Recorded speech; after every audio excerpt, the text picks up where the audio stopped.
Everyone sit down.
Well, hey, welcome to the Midwest Music Hour. What a wonderful afternoon to be making music in the Bertch Barn. I'm joined by Mr. Chris Skinner here, and excited to be with you on this afternoon, man. How you doing? I'm doing good. Fantastic. Well, beautiful music is made on the Chapman Stick there, isn't it? Yes, it is. Are we rolling right now? Yeah. Oh, wow. Oh. It sounded like it. I thought maybe we were still sound checking, but... Oh, yeah. Yeah, I guess to a certain extent, we get ready to... Cool. No, That was what you wanted, right? you wanted... We were just going to intro with some music, some tunes and whatnot. And, get a little sound check going on. And yeah. That wasn't a movement or a composition or anything in particular. It was What I was just doing there, well, it's just a variation on the blues that I came up with one day. I mean, yeah, I can go over that again too. Typically, you would go.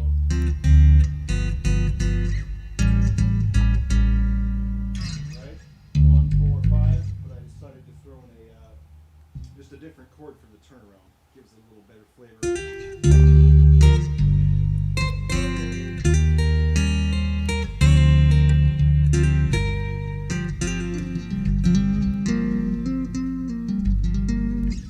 Just playing with the tension on the chords. Beautiful. all right. Well, where should we begin today in our musical discussions?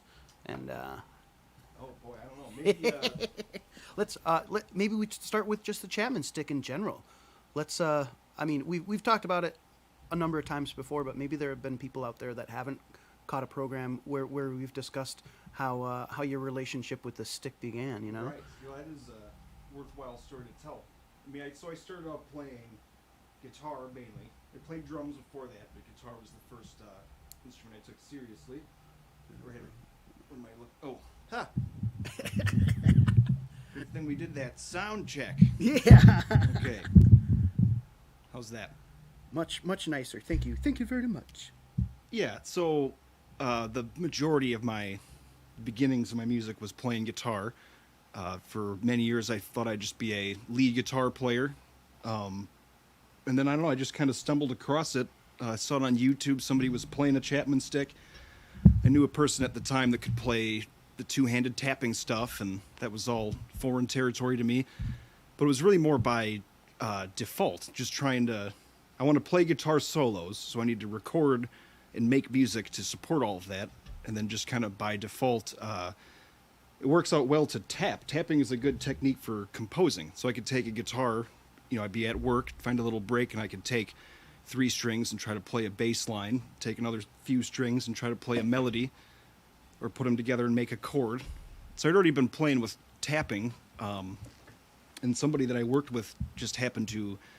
They were dating someone that had a Chapman Stick. So at that time, until I bought this new one, for years, this other one back here was the only stick I'd ever seen.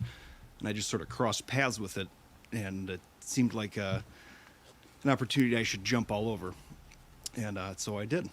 And it's pretty much been, the Chapman Stick has changed music for me more than I imagined would be possible, right? I think just going guitar, there's a lot of things I wouldn't have gotten into, but it's just, to be able to play it, you kind of have to understand more about composition, and you don't have to, but it's nice. It's a great tool for being able to do all sorts of things, so sure. Why not? When you approach composition on the Chapman Stick, is there any particular way you go about approaching that?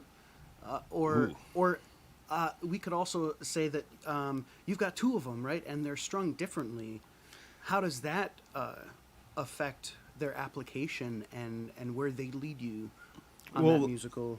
This one is the 12 strings, and so you have starting with a low bass string, and then this whole side is essentially bass strings, but tuned at a higher range between the more of a range between notes as you go across the strings, as opposed to a guitar tuning. Kind of hard to explain, but they're tuned slightly differently. This is more like a cello and backwards, and this is more like a guitar. So I just confused myself. What was the original question? What do I? Well, we could take any number of approaches. Okay. So how do you approach it with? How does it affect your approach to composition? But maybe more, it's like, how is it even structurally put together, assembled? String to string. What's the tuning? Well, it's if you took a guitar tuning, E A D G B E, we don't flat the B. Like a guitar, that just stays. So it's uniformed fourths. It's basically the same as a guitar if you go this way. And then oddly enough, the same exact notes, but they're backwards, right? So like this E, or this E, that's also E. I'm sorry, these are B's. These 2 are E's. So for both sets of strings, as you go across, the note name is the same. They're just in different octaves, hence the backwardsness. And I guess that more intuitively, because of that construction and that tuning, it makes things very symmetrical. So if I wanted to play a chord in the bass hand, right, we'll take a C. The next note on top of that is a 5th. That's like power chords. It's the first note that's going to add a lot of thickness to it. And then if I needed a melodic note, my interval of a 3rd is right there. So you've got...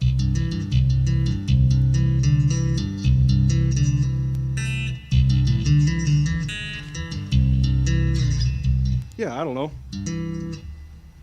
Different tuning for different accessibility. It makes chords easier to do in a way, but then bass lines...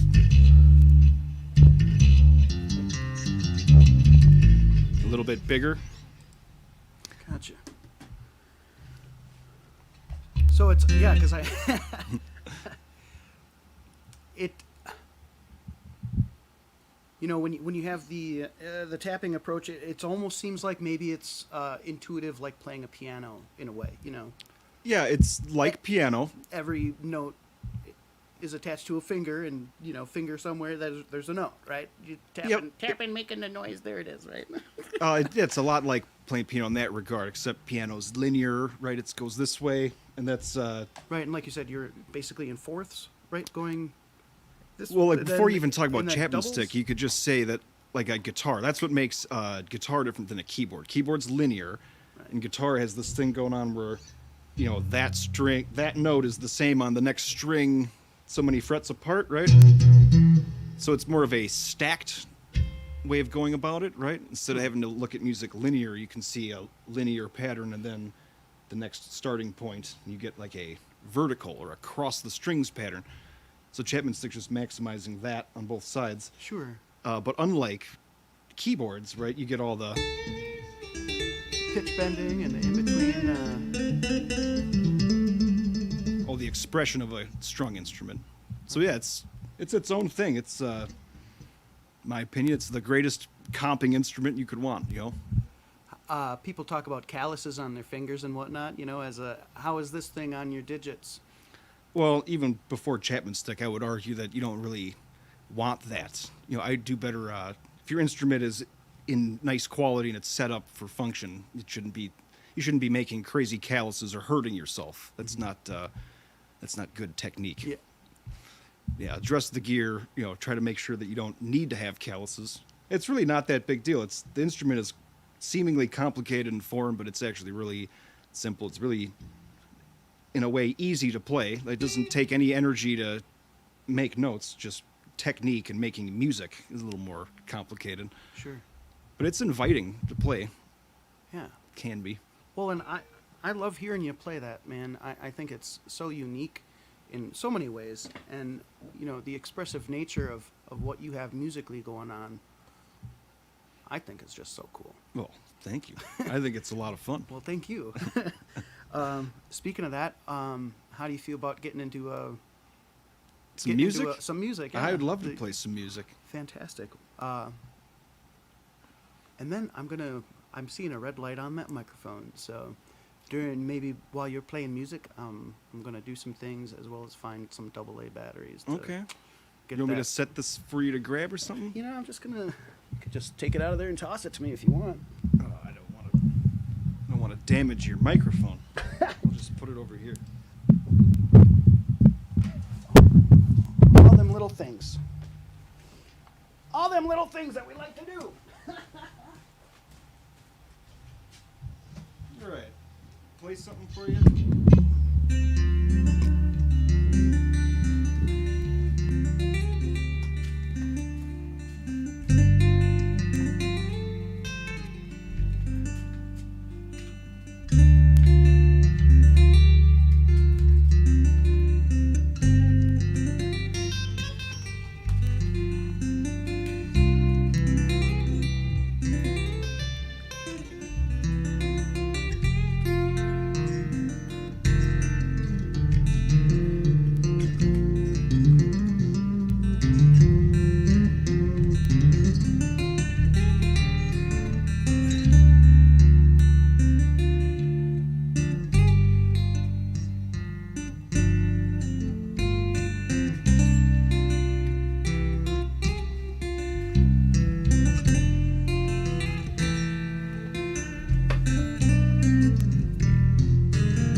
call that one, I guess.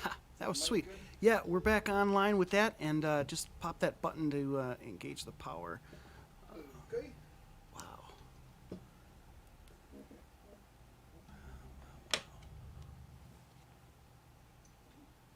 How's that? Oh, super. I think we got a green light there on that Yeah, one. we do.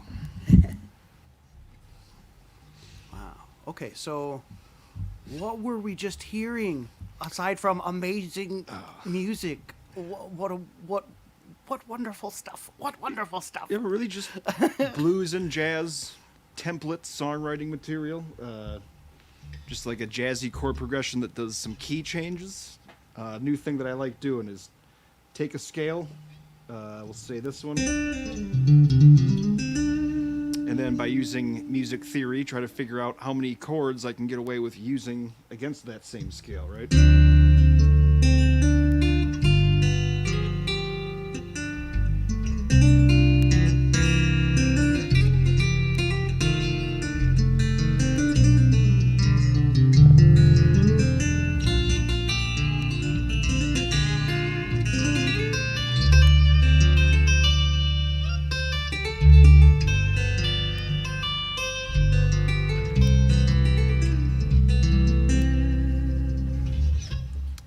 Yeah, it's just super cool. You know, like I said, it's the nature of that instrument and how it's constructed, and in some ways, but it's also just, you know, that ethos that is Chris Skinner, kind of. Well, maybe. We I talk- try to put it more on the instrument and music theory stuff. I Yeah. try to just be the vessel, right? I feel like the music is kind of there, wants to be created already, and it's my job is to be as minimal resistance as possible, so it can kind of maybe just come through me or something. I don't know.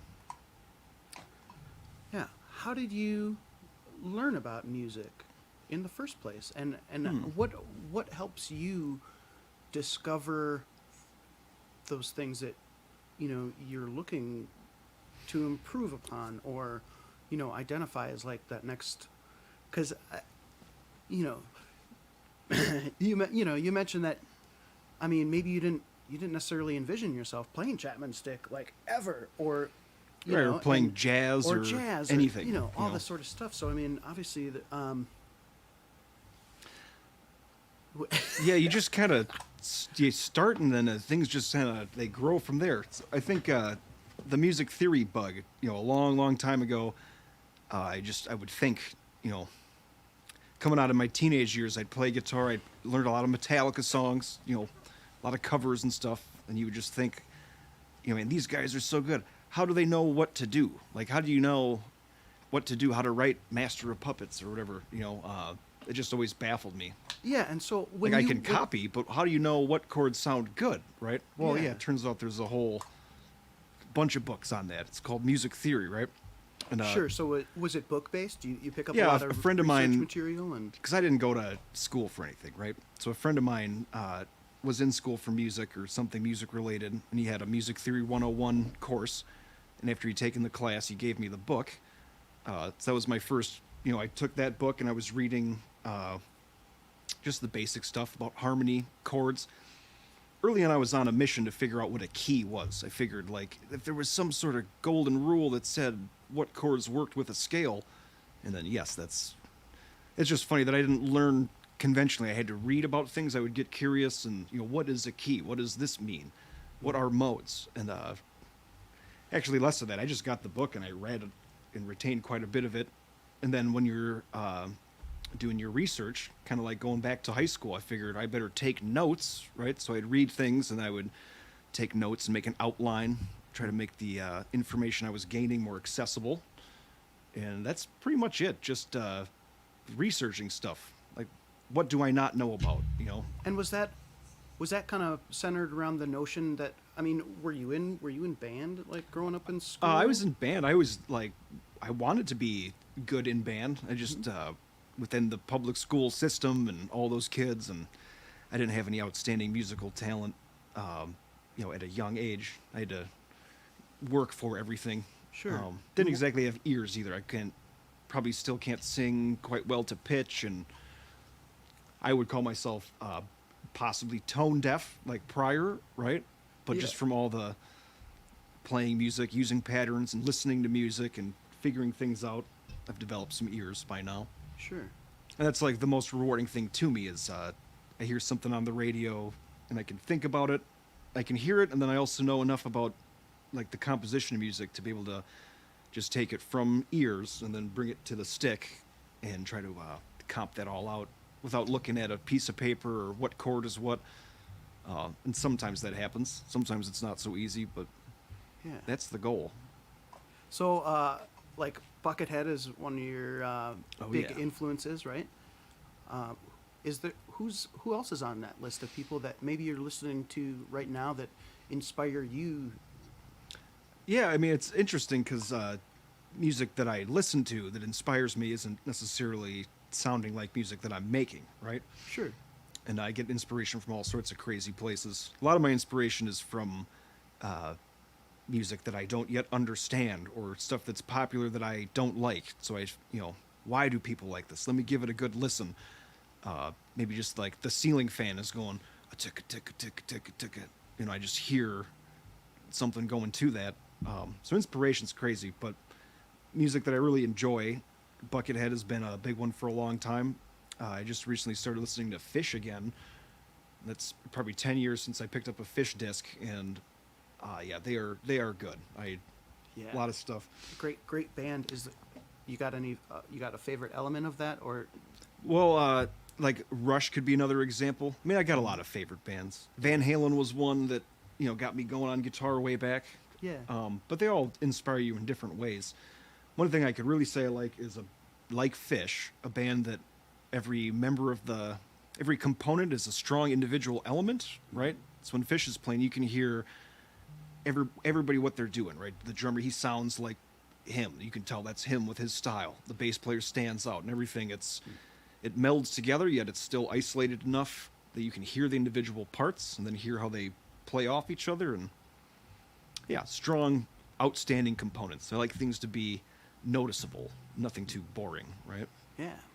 Are you into like Bela Fleck and the Flecktones? Oh yeah. Victor Wooten's a big inspiration too. Cool. I mean, I don't listen to their music as much as for how much Victor Wooten does inspire me. It's more just watching his tutorial videos of how to play bass, watching him talk about music, the concepts that go behind it. Yeah. He's It's just like that energy just pours through the screen. He's got. On that note, I just, from the Mercer Library, I went and, it's probably late, I got to bring that back. I took out an album called The Rhythm of Melody, I think it's called. And it's Bela Fleck, and then I don't know the other guys, but a cello and tabla. Oh. And that is some crazy music. Right on. Not crazy, just good. It's good music. Yeah. What's that? Speaking of music, do you want to get into another little bit of music here? Yeah, let's see what I got here.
production.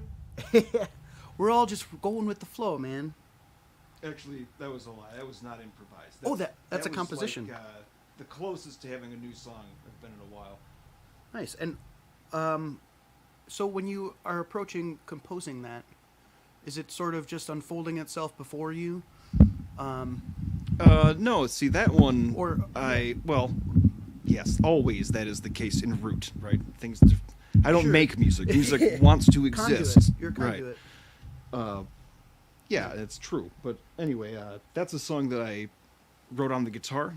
I was finger picking a lot of nylon string guitar, which used to be my main way of composing. Yeah, so it's just a song that was on guitar. I would do it with a looper or maybe some other means, and I thought, hey, I like that.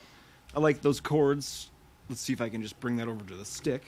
And then you gotta do a little fussing to change things, make it all work. With the stick, it's just the mechanics of how to navigate using motion. Like for that, when I do this.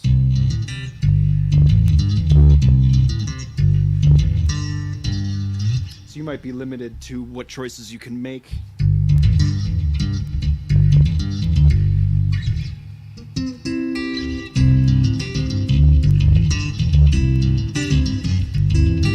Yeah, a lot of it's like, what do I want to play, and then what can I reach? What is obtainable?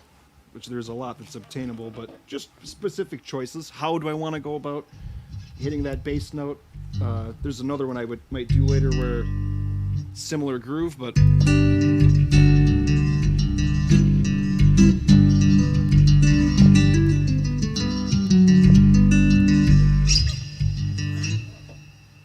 so yeah, those are the types of compositional choices I have. Do you want to stay on home plate?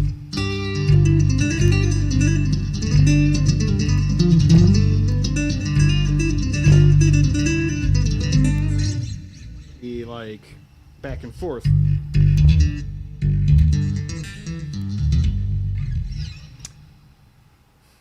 Wow.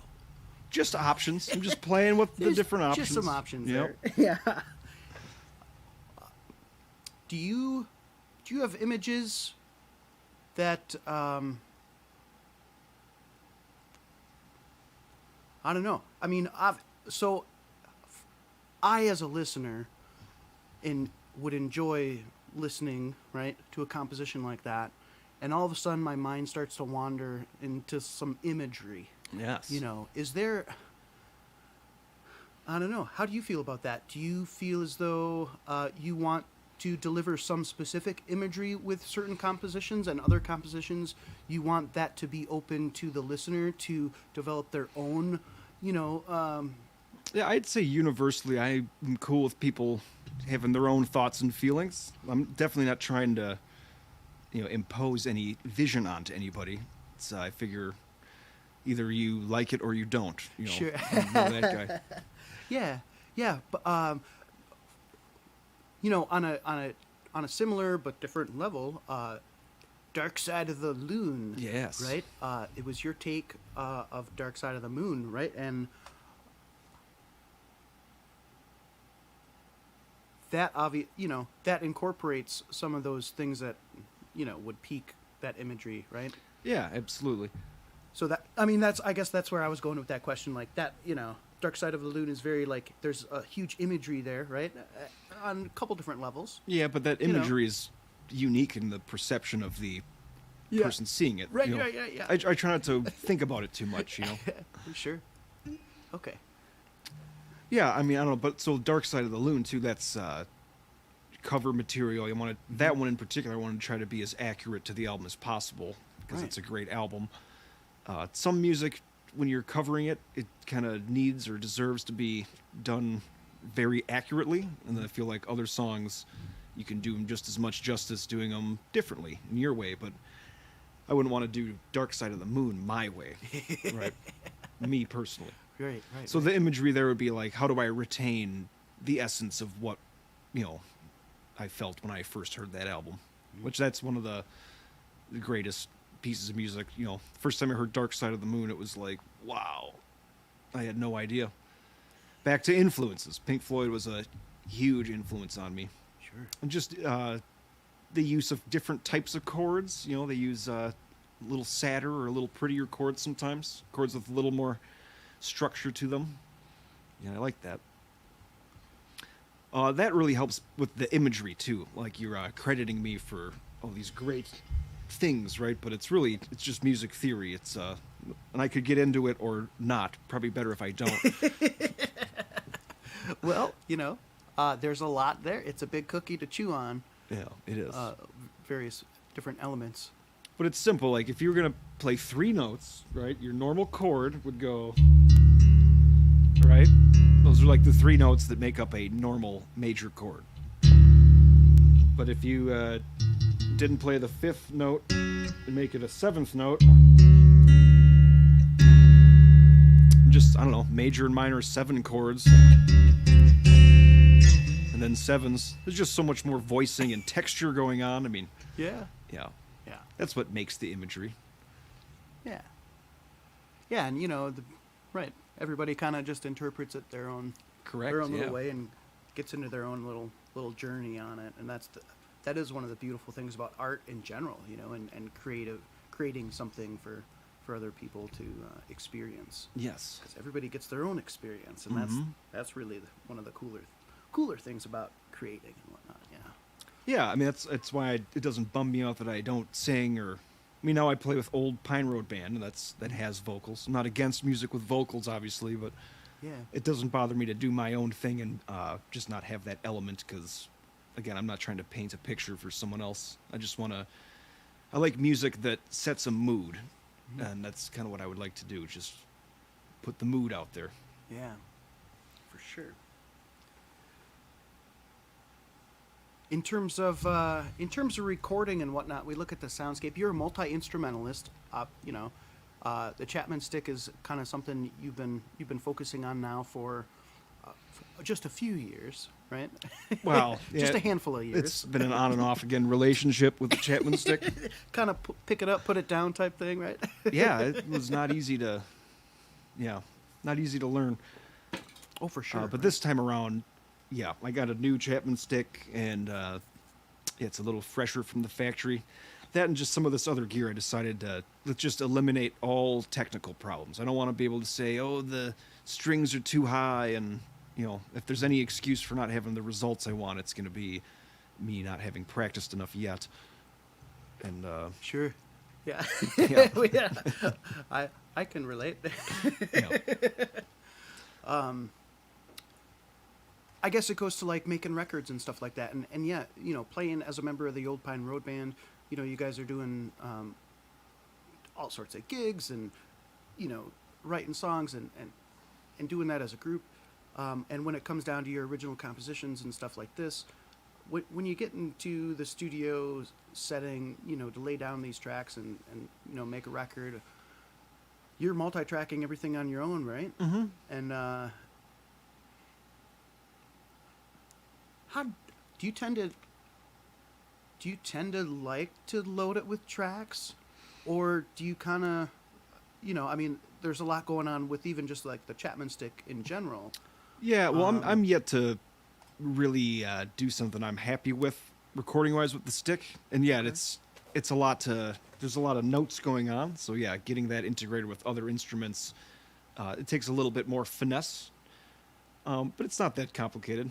And I do all sorts of different stuff. So I've got a few songs where I did multi-tracking on drum beats, guitar parts. I make those wooden flutes, just like a handful of instruments, probably like mountain dulcimer. But yeah, just a bunch of instruments that sound good, multi-tracked on top of each other, each instrument doing something fairly simple. Chapman Stick, though, it's harder for me to play something simple. To do one simple layer, just psychologically is harder to do because there's just so many options and things to think about. So that's the challenge with Chapman is how do you just put down like a nice, clean, simple thing to have another instrument play on. And well, now that we're saying that, it might be a good opportunity for me to switch sticks Oh, because this is going somewhere, I promise. oh yeah. So and then there. I'll just give you a minute there to. I can hear you. What's up? Well, I'm sure you're going to describe to us the variation here. It's not just a new one. You've got some bass strings on the other one. This one. Yeah, well, this is my original one. That one was the new one. That's the new one. And then I took the old one, which is this one, 10-string model. And they have an option for stringing it as dual bass. So it's the same fifths tuning. Bass all the way to chord range up here. And then all bass strings.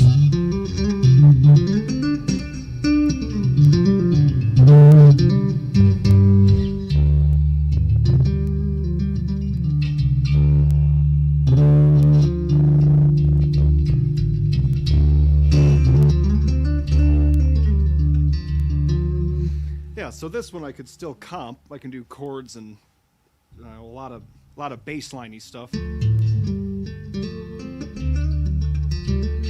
Or if I wanted to be more simple, I could just play it only as a bass with no chords.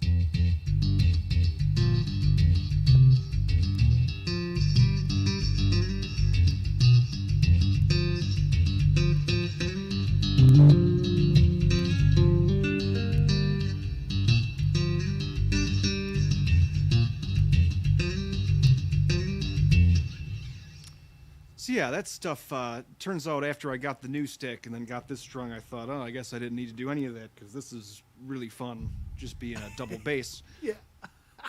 And then the thought there is maybe this is what I'd like to be doing in old Pine Road band, whatever, not full time, but going forward to be able to integrate this. And again, it's just hard to not be playing too many notes to make it groovy with everybody. Yeah. That really is the challenge for me anyway. But yeah, it's pretty cool alternative to a bass guitar, if you're going to look at it that way. Yeah, and I wonder too. You have the opportunity there to treat it like a pad instrument. You know, like keys in a way. You know, you're chording, and you have amazing sustain, right? I mean, Yeah. sustain all day long, right? Yeah, the pickups in these things are crazy. It's just incredible. Yeah. Oh yeah, and I mean, I just run a little reverb, but yeah, there are guys you could run organ tones, and you could get really nuts with the effects, or you get them Now with you're talking. MIDI pickup, and yeah. Yeah. But yeah, I am on a quest. I guess we didn't touch on that, but as far as recording music, I kind of just stopped. I wasn't happy with all my old material for the most part. Just figured I'd take a lot of that off the internet, and pretty much ever since COVID, I've been staying home and working on new material. And I'm not really interested in recording anything until I have, the next level ready to go. Try to up the standards a little bit. Yeah. And like, how do you I guess how do you quantify that? How do I Or quantify what that? qualifies it to be like just like your own worst enemy, your own best critic? Like how would it be?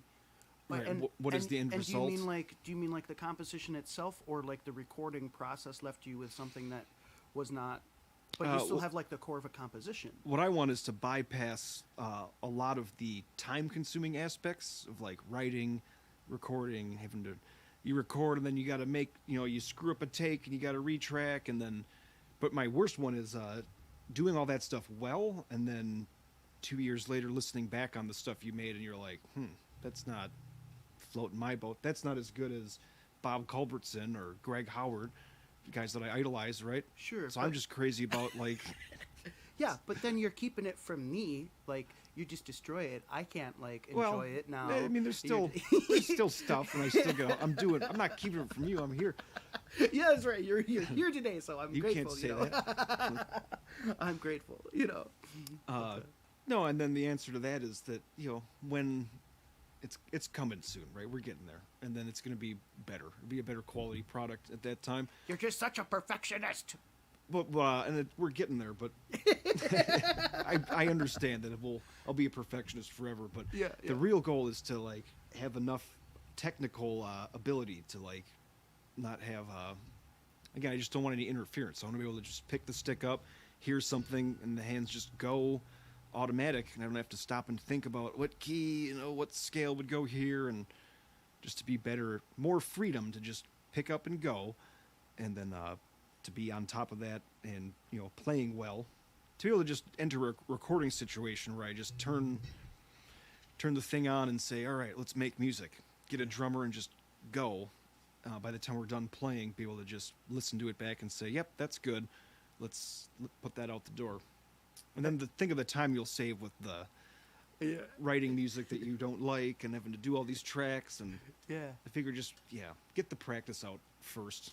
And when it's ready, it'll be ready. And then I'll be able to, on this note, Buckethead, my guy, he's got over 300 albums. And I can't, I can't understand any other way of being able to put out that amount of content other than being so dialed in that you just can go. I've never talked to him, so I don't know what he's doing, but that would seem to be the case. His system is so well developed that he just, every day he could make an album and release it, and or yet have it done, and be happy with it. Yeah, it's tough. Speaking of the last year and people's abilities and, mobilities and accessibilities and all that sort of stuff, if you're used to, there was that time where, if you're used to going into a studio to lay stuff down, like, some studios were shut down. Some studios are still like limited, access and all that sort of stuff. And so then it does, you incorporate that other element of like the home studio, and now there's another like discipline that you have to learn, and a whole new technology that you navigate, and and that all takes away, like you're saying, from that creative process and being able to just get the music out. Whereas like walking into a plug in and play where everything's all kind of dialed in, and I mean once you attenuate it to your own.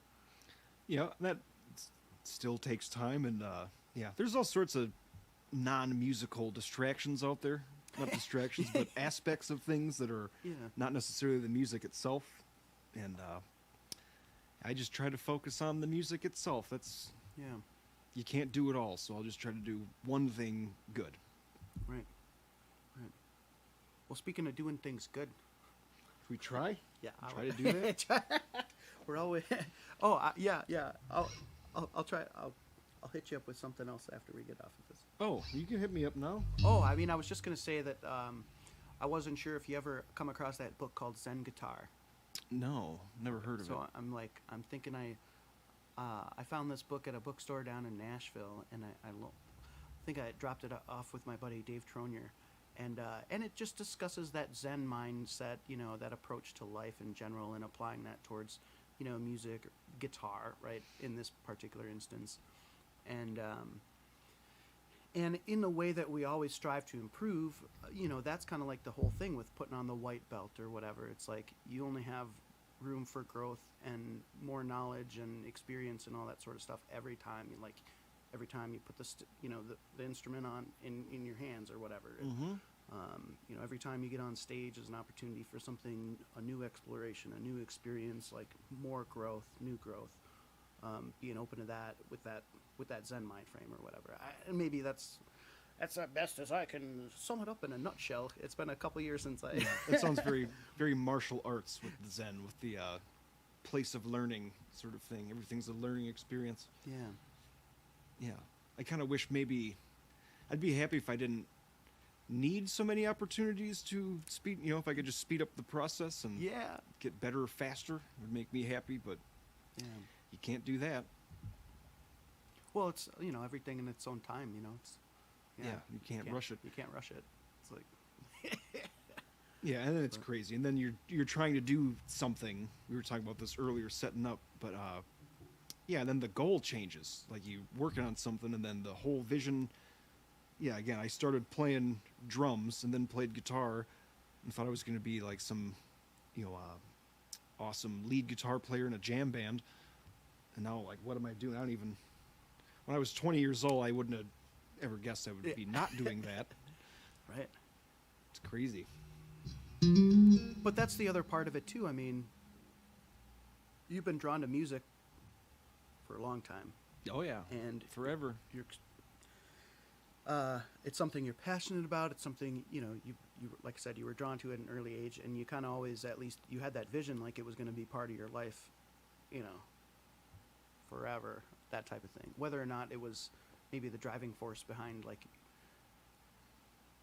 other parts, you know, because it's not always financially, you know, a stable thing to be a musician. No, You know, even in good times, there's equipment, there's, you know, there's a whole laundry list of everything that, you know, I mean, everybody's got bills, everybody's got living expenses and all that sort of stuff, but, you know, it's I just mean, one I of those figure things if you I have to- won the lottery and didn't have anything else to do, I would play music. I Yeah. would just do exactly what I'm You'd doing. I'd still have be all, playing music, all my yeah. gear, and Yeah.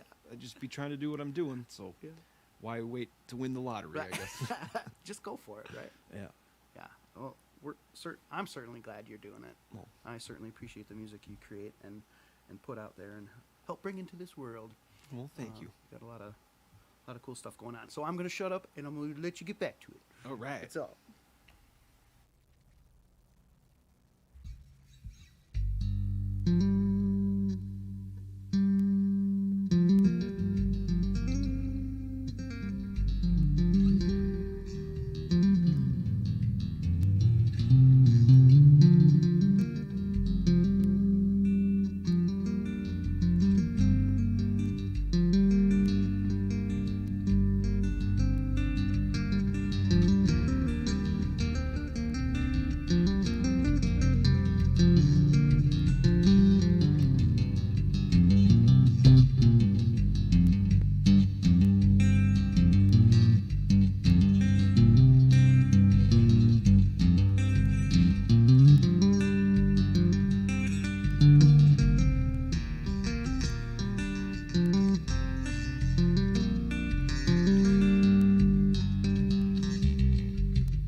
Something like that. Beautiful. I don't know what that was. Just a bunch of the same chord in a minor pentatonic scale, I guess.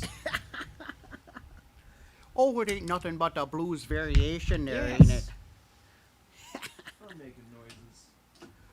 Oh, man.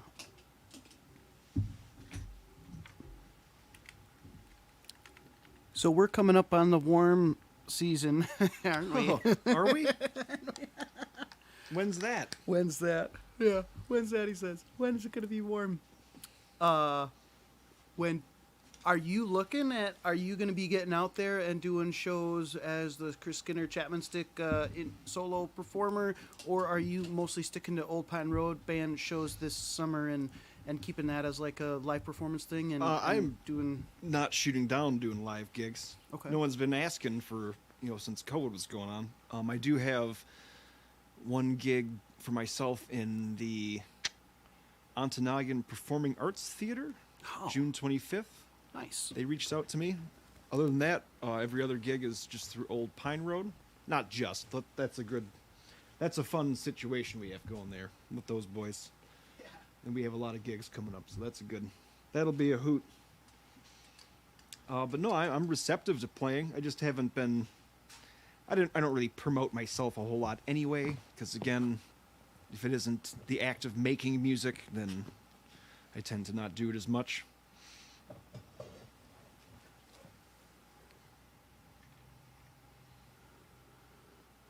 I gotcha. And so, but okay, we haven't mentioned like Chris Skinner Musician on Facebook is one yeah. place where people can find you if they haven't found you and started following you or like that already. Yep, and I haven't tore all the old content. There's some videos doing my cover songs and stuff. No new content with the new stick, but everything that is worth watching is still up there. Yep. Sure. Chris Skinner Musician on Facebook. There is a YouTube. Mr. Christopher Skinner, I think is the YouTube channel. Yeah. And then a SoundCloud. I've got a few things up on SoundCloud. Yeah, and you've got those videos that were there was a festival in Colorado. Oh yeah, a while back. It was a while back. Yeah.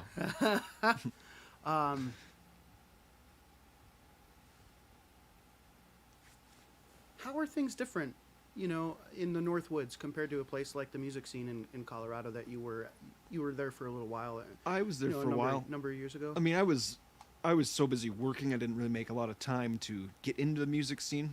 And then when I did, it was just doing solo guitar, Chapman Stick, going to open mics, and yeah, my way of making music is sometimes not the easiest. It's not everyone's trying to get a guy like me in the band that's gonna do something stunty or whatever. And I don't understand, but whatever. I think it's cool. Yeah. You'd think you would want that, but not everybody does, I guess. Yeah. So yeah, I'd say like the types of music that are out there are pretty comparable to around here. It's just around here we have more like folk music. A lot of people love Grateful Dead out in Colorado, so you hear a lot more of that. But the styles of music are relatively the same. The same kind of, a couple of guys get together, some acoustic guitars, a drum kit. It's not, nothing to write home about, I guess, unless you go to Red Rocks and see like a real concert, Yeah. To be, do you think that there's more of a scene, more venues like that? I mean, obviously there's that iconic one there, but I mean, do you it's think that hard. there's I mean, both areas are big tourist towns. similar I'd say it's very opportunities? comparable. That there's a lot of traffic, and then there's a lot of. Well, Northwoods probably has more music going on, like per square foot or whatever, per business. We have a lot of it. It's I don't want to say it's easy, because it's not, but it's certainly, I would say, a little easier trying to be a musician around here financially, right? There's like more gigs to play. You can end up actually making a little bit of money. If you lived in the city or, somewhere that was really nice, go to LA, you might be paying to play a nice venue. So I've heard from the 80s, but I don't really know. I don't get out that far. I guess to really effectively answer, I'd say we're in a good spot. Colorado was fun, but it wasn't like better than it is here. I'd certainly make a lot more music around here than I did out there. Yeah. Oh yeah. Right on. If you were able to hook up with the drummer and get into studio scenario, do you have a iconic studio in mind? Like a town you would maybe Yeah, go my to house in record? Mercer. In my house in Mercer. Yeah. All right. Yeah. That's what I want to do. That's what I love to hear. Yeah. Yeah. No, it'd be perfect because you jam, you do a session, and maybe you need to take a break. You just whatever go call some loons, go for a walk in the woods. It's Yeah. got to do that. You should probably do that before you start trying to record. Get that mood set. Yeah, there's something really special about the Northwoods, especially that area. You got a lot of wilderness Mm-hmm. and just that energy of the natural world surrounding you is kind of a cool thing to be immersed in. Yeah, I mean Mercer, it's you hear more birds. Like the songbirds are just going crazy all day. You barely hear traffic or anything at all. It's really easy to be in that zen state of mind. Oh yeah.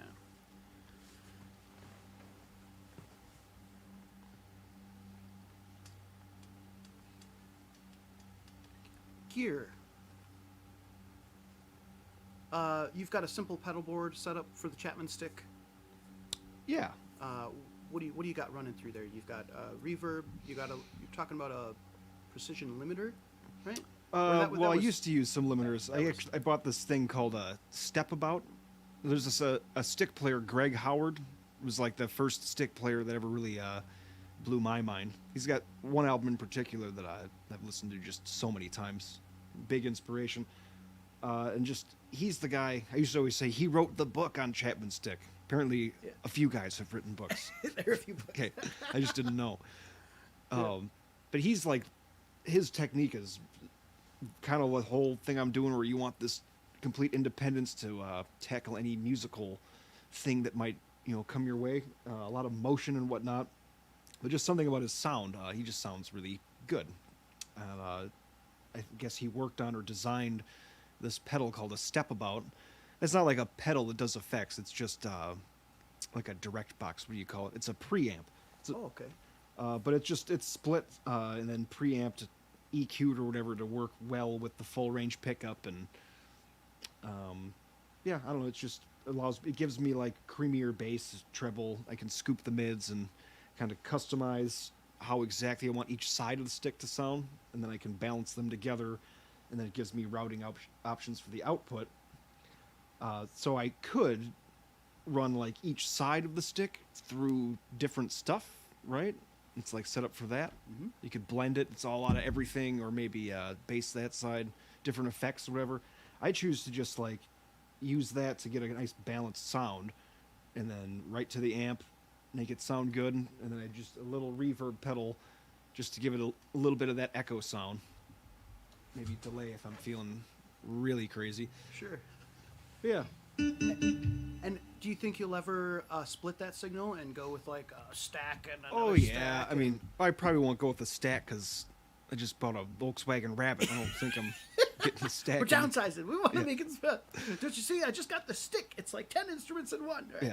Yeah. No, at home I'm playing with it. I got to do some tweaking to get the sound right, and then some of the ideas. But I've got a drum pedal that you could calibrate it to the instrument.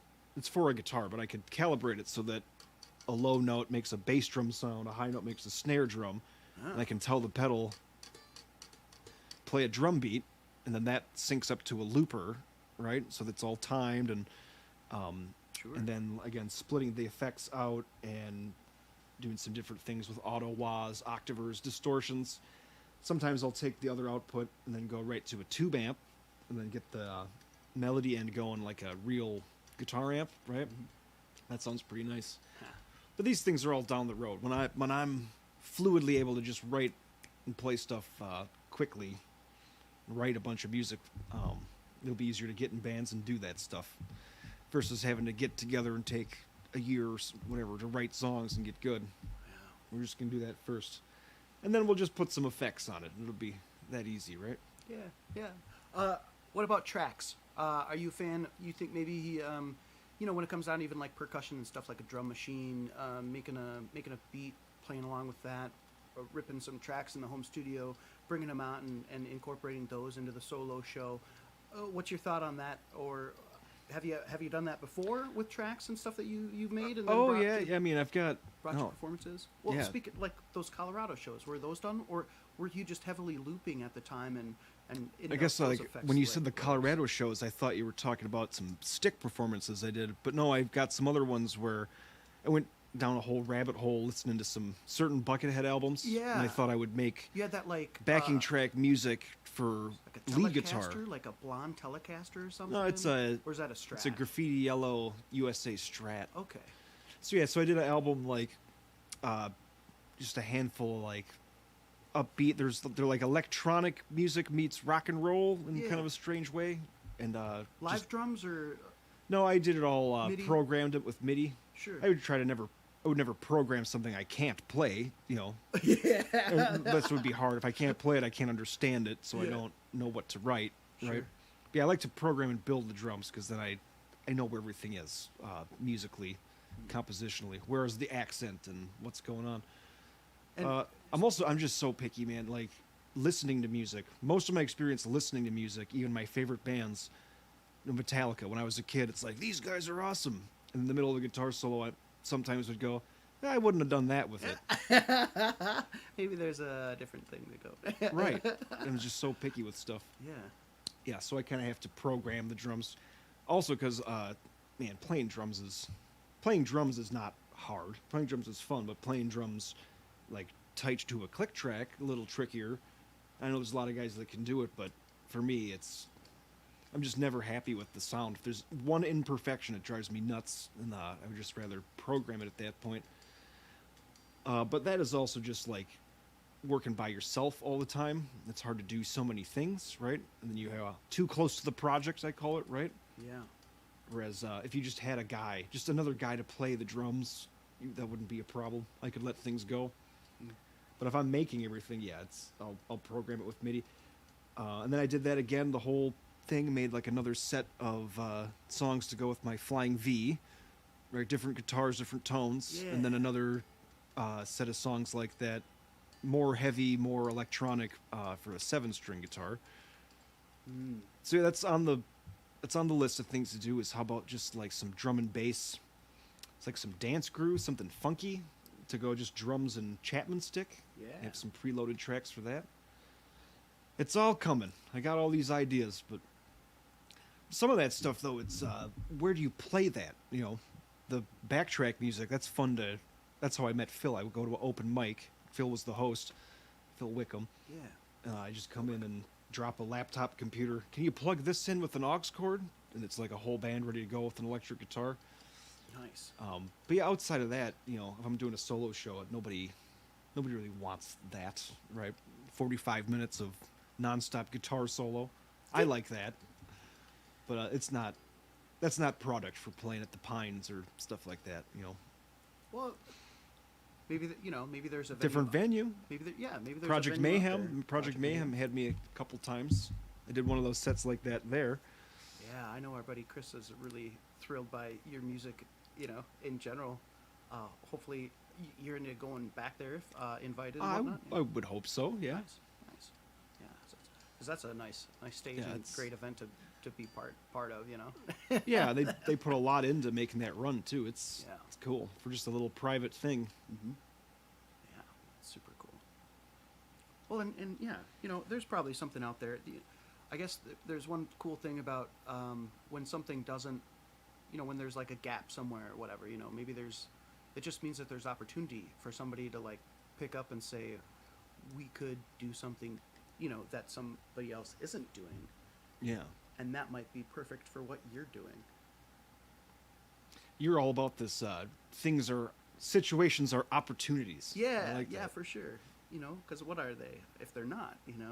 Well, Like restrictive of that, then maybe, or I don't know. It's just like looking on the sunny side. Blah blah blah. right. What's working for you? It doesn't always happen, I suppose, but try to be mindful of it and do that when we can. So. Not trying to put you on the spot. But yeah, you are all about that. That's good.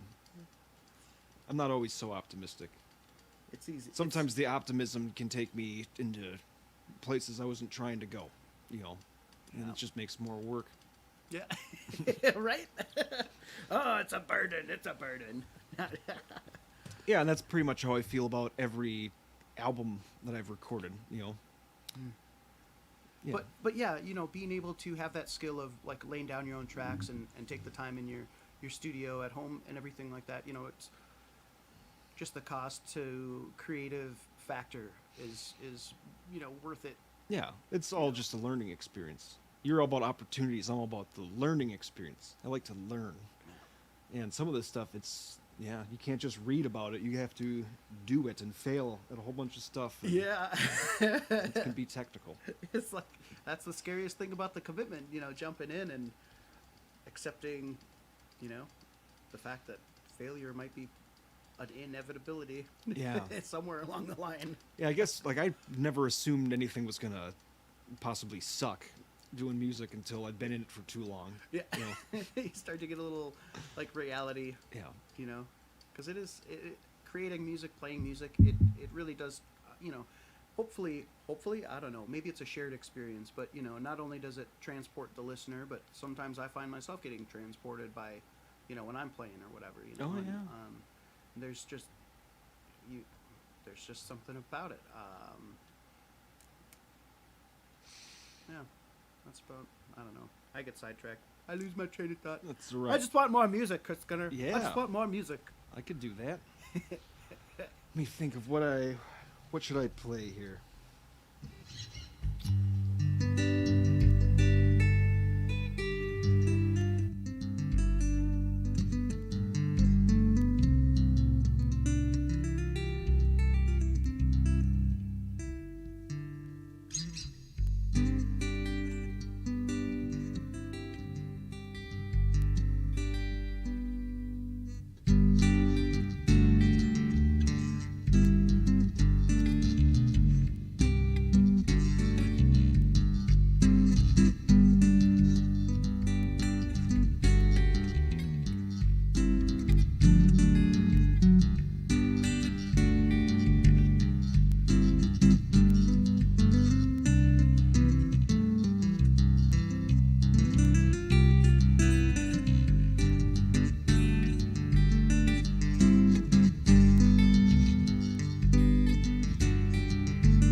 much time we got left here? How far into this are we?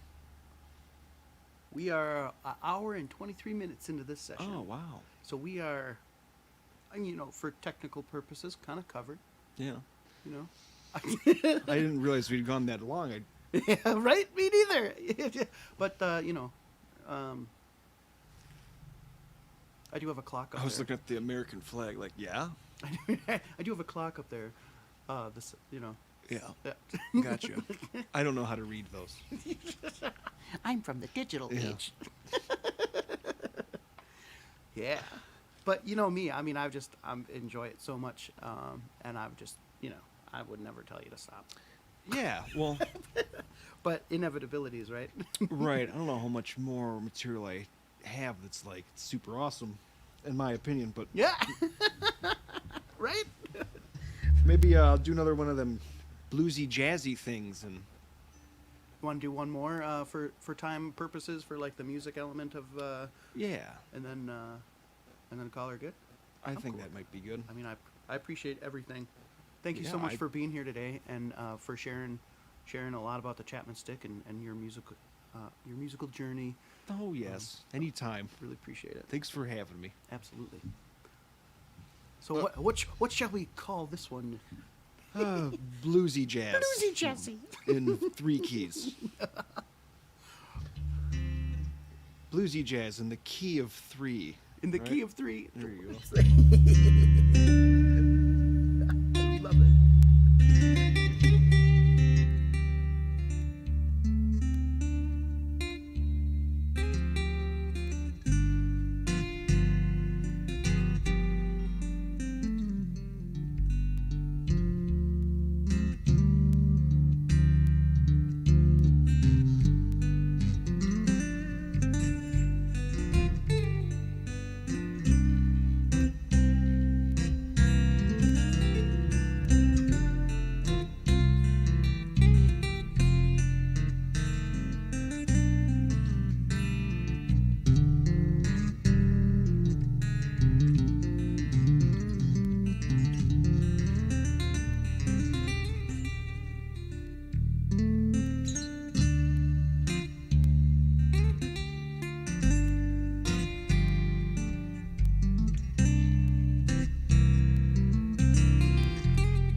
Mr. Christopher Skinner. Thank you so much for being here in the Bertch Barn. Thanks for being part of the Midwest Music Hour session today. Looking forward to getting that album from you when you get it all together and it's ready for release. Yes. Thanks so much. Travel safe out there. Take care of yourself, and we'll see you again. Eh? Sounds good, buddy. All right. Thank you. Thanks, man.